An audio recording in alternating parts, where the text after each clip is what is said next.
We can write big, Jimmy suggested. No, Sheila said.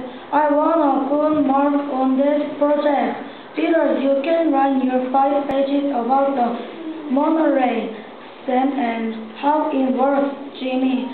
You can write your 5 pages about protein, coffee, train, protein, and I write my 10 page on the history of tradition in the city.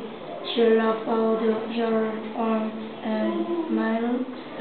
Can I dream big? Jimmy asked. I don't care how big you write as long as you put your name on your 5 pages, Sheila told him. That's not fair, Jimmy said.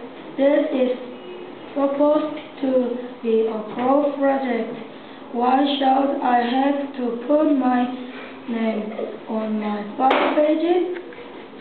Then don't write big, Sheila said. Okay. I'll write so small Mrs.